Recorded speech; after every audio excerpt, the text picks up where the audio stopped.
2012 జనవరిలో చందమామలో ప్రచురితమైన కథ సంతృప్తి. ఈ కథను వాణిశ్రీ గారు వ్రాశారు. మరి కథ విందామండి. ఆత్మకూరు గ్రామంలో రామకృష్ణయ్య తన కుమార్తె శాంతలాదేవిని అదే ఊళ్ళో ఉన్న బంధువుల యువకుడు కోటిరత్నానికిచ్చి పెళ్లి చేశాడు. కోటిరత్నం వ్యసనపరుడు కాడు, కష్టజీవి. ఉన్నంతలో ఏ లోటు లేకుండా సంసారం నడిపేవాడు. కొన్నాళ్ల తరువాత కోటిరత్నం భార్య సమేతంగా మామగారింటికి వచ్చాడు.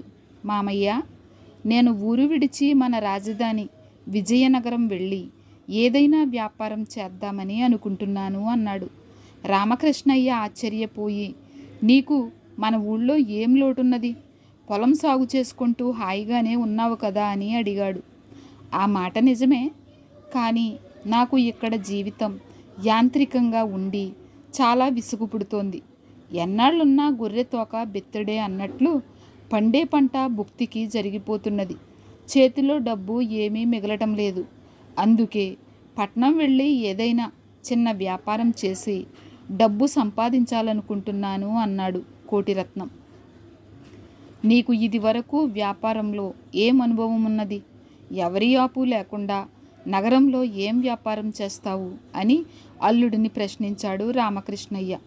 నగరంలో అందరికీ బియ్యం, అపరాలు అవసరం. పల్లెల్లో ఉండే పంట కొని నగరంలో దుకాణం తెరిచి అమ్ముతాను. మంచి లాభాలు ఉంటాయి. విజయనగరంలో నా స్నేహితుడు గోవిందు అన్ని విధాలా సహాయం చేస్తానని మాటిచ్చాడు అన్నాడు కోటిరత్నం. అల్లుడి ఉత్సాహం చూసి సంతోషించిన రామకృష్ణయ్య పెట్టుబడిగా కొంత ధనం ఇచ్చాడు. కోటిరత్నం సంతోషించాడు.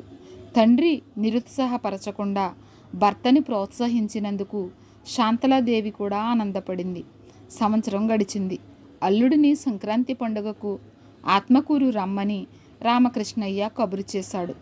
అయితే తను వ్యాపారంలో తీరిక లేకుండా ఉన్నానని మామగారినే విజయనగరం రమ్మని ఆహ్వానించాడు కోటిరత్నం. రామకృష్ణయ్య సంక్రాంతి పండుగకు కూతురింటికి విజయనగరం వెళ్ళాడు. కోటిరత్నం పంచభక్ష పరమాన్నాలతో మామగారికి విందు భోజనం పెట్టి ఖరీదైన దుస్తులు బహూకరించాడు. తనకు పెట్టుబడిగా ఇచ్చిన డబ్బు కూడా తిరిగి ఇచ్చేశాడు. రామకృష్ణయ్య సంతోషించాడు. మామగారు, నేను వ్యాపారం లావాదేవీలలో తీరిక లేకుండా ఉంటాను. ముందు ముందు ఊపిరి సలపనంతగా పనుంటుంది. పండుగలకు మేము రాలేము. మీరే ఇక్కడకు వస్తూ ఉండండి అన్నాడు కోటిరత్నం. రామకృష్ణయ్య సరేనని తలాడించి ఊరెళ్ళిపోయాడు. ఆ మరుసటి సంవత్సరం సంక్రాంతి పండుగకు విజయనగరం వచ్చాడు. శాంతలాదేవి తండ్రిని పలుకరించి కంచుపళ్ళెంలో భోజనం వడ్డించింది. రామకృష్ణయ్య అసంతృప్తి చెందాడు. అమ్మాయి, మీ ఇంట్లో ఇంతకంటే మంచి పళ్ళెం లేదా అని కూతుర్ని ప్రశ్నించాడు. ఈ పర్యాయం కూడా శాంతలాదేవి అడ్డంగా తల ఊపింది. మరుసటి సంవత్సరం తండ్రి వచ్చినప్పుడు వెండి పళ్ళెంలో భోజనం వడ్డించింది.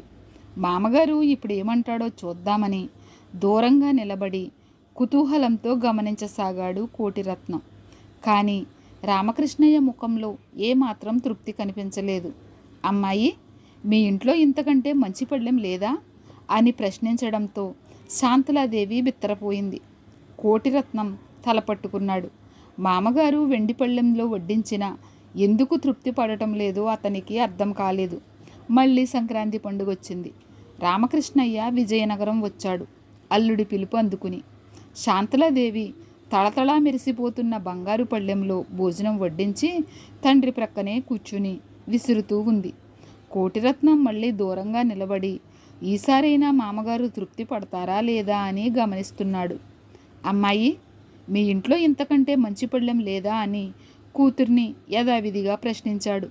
శాంతలాదేవికి మతిపోయింది. అదేంటి నాన్న, బంగారం పళ్ళెం కంటే మంచిది ఎక్కడుంటుంది అని ప్రశ్నించింది. ఎందుకుండదమ్మా, ఉంటుంది అన్నాడు రామకృష్ణయ్య నవ్వుతూ. మామగారి ఉద్దేశం ఏమిటో అర్థం కాక కోటిరత్నం జుట్టు పీక్కున్నాడు. బంగారు పళ్ళెంలో భోజనం పెట్టినా మామగారు ఎందుకు తృప్తి పడలేదు? అంతకంటే మంచి పళ్ళెం ఎటువంటి లోహంతో చేస్తారు? బంగారం కంటే ఖరీదైన లోహం ఎక్కడైనా ఉంటుందా? కోటిరత్నానికి ఎన్నో సందేహాలు కలిగాయి. తమకు బంగారు పనులు చేసే బ్రహ్మచారిని కలుసుకొని జరిగింది చెప్పాడు కోటిరత్నం. లోకంలో బంగారం కంటే మంచి పళ్ళెం ఉంటుందా అని అడిగాడు. బ్రహ్మచారి నవ్వి, ఎందుకుండదు? మహారాణులు రాణిలు తినే పళ్ళాలు నవరత్నాలతో పొదిగిస్తారు. నవరత్న ఖచ్చితమైన పళ్ళాలలో వాళ్ళు భోంచేస్తారు. బంగారు పళ్ళెం కంటే అవి మంచివే కదా అన్నాడు. తరువాత సంవత్సరం సంక్రాంతి పండుగ రోజుకి నవరత్నాలతో పొదిగిన బంగారు పళ్ళాన్ని సిద్ధం చేయించాడు కోటిరత్నం. శాంతలాదేవి తండ్రికి నవరత్న ఖచ్చితమైన బంగారు పళ్ళెంలో భోజనం వడ్డించింది. రామకృష్ణయ్య భోజనం చేస్తుండగానే కోటిరత్నం అక్కడికి వచ్చాడు.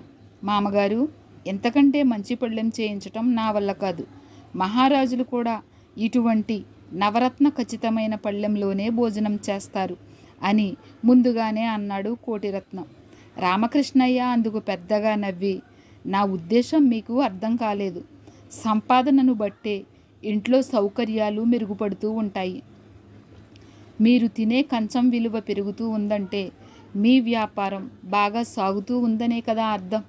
బాగా సంపాదించిన వ్యాపారం వృద్ధి చేసుకోవాలనేది నా కోరిక. అది నర్మగర్భంగా సూచించాను. వ్యాపారి ఎప్పుడూ తాను సంపాదించిన దానితో తృప్తి పడకూడదు. ఇతర వ్యాపారులతో పోటీ పడుతూ వ్యాపారం వృద్ధి చేసుకోవాలి. అందువల్ల ఎక్కువ మందికి ఉపాధి చూపించిన వారవుతారు. రైతులు పల్లెలలో ధాన్యం పండిస్తే కదా బళ్ళున్న వాళ్ళు రవాణా చేసేది. ధాన్యాన్ని బియ్యంగా దంచే కూలీలు, పెద్ద వ్యాపారులు, చిన్న వ్యాపారులు అందరూ జీవిస్తారు కదా. ఎవరికి వారు తృప్తిపడి ఊరుకుంటే ప్రపంచం నడవదు అన్నాడు. కోటిరత్నానికి అంతా అర్థమైంది. తను పల్లెటూరు నుంచి నగరానికి వచ్చింది భుక్తి కోసమే కాదు, బాగా సంపాదించడానికి, అలాగే కొందరికి ఉపాధి కల్పించడానికి కదా అనుకుని తృప్తిపడ్డాడు. కథ సమాప్తం. ఈ కథ మీకు నచ్చినట్లయితే లైక్ చేసి షేర్ చేయండి. సబ్స్క్రైబ్ చేసుకోవటం మర్చిపోవద్దు.